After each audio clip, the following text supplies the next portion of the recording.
ભાજપના કોડીનારના નેતાઓનું કહેવા માંગુ છું કે તમે જે આ ગુંડાગીરી કરી રહ્યા છો અને લોકોને જે ધમકાવી રહ્યા છો એનાથી અમે બિલકુલ ગભરાવાના નથી. તમારે જેટલી શક્તિ અજમાવી એટલે અજમાવી લો. અમે એક થઈને લડીશું.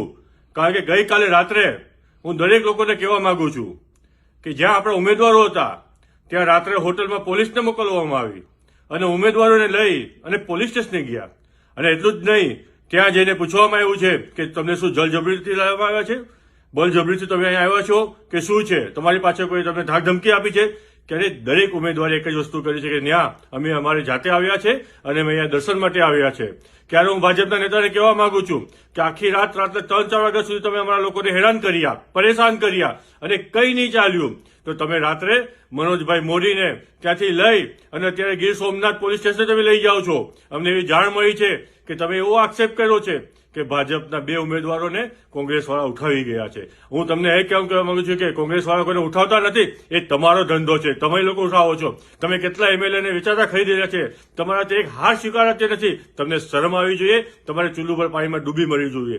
આથી હું તમને દરેક લોકોને કહેવા માંગુ છું કે આના વિરોધમાં આપણે સૌ સાથે મળી અને સંઘર્ષ કરીએ અને ગાંધી ચિંધ્યા માર્ગે આંદોલન કરીએ. આને જો આપણે મનોજભાઈ મોદીને છોડવામાં જો નહીં આવશે તો અતિથી અતિ ઉગ્ર આંદોલન કરવામાં આવશે.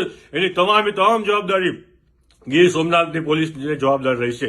અને હું ગીર સોમનાથની પોલીસને કહેવા માંગુ છું કે દર વખતે તમે આવું કરો છો. અત્યાર સુધીના દરેક ઇલેક્શનમાં તમે ખોટી રીતના કોઈ પર કેસ કરો છો, કોઈને હેરાન કરો છો, પરેશાન કરો છો. પણ સત્ય હેરાન થઈ શકે છે, પરેશાન થઈ શકે છે, પણ સત્ય કોઈ દિવસ પણ નિરાશ નથી થતું. અમે તાકાતથી લડીશું. બધા મિત્રોને મારી વિનંતી છે કે આમાં તમે બધા સહભાગી બનો અને આગળનો જે પ્લાન આપણે કરીએ, નક્કી કરીએ તે પ્રમાણે તમે સાથ સહકાર આપો. આપણે હિંમત રાખવાની છે, એકજૂથ રાખવાની છે. જે રીતના આપણા ઉમેદવારો એક છે તે રીતના આપણે બધા એક સાથે લડીએ અને મનોજભાઈની સાથે ઉભા રહે, કોંગ્રેસની સાથે ઉભા રહે. એ જ અમે તમારા બધાનો ખૂબ ખૂબ આભાર. જય હિન્દ, જય ભારત.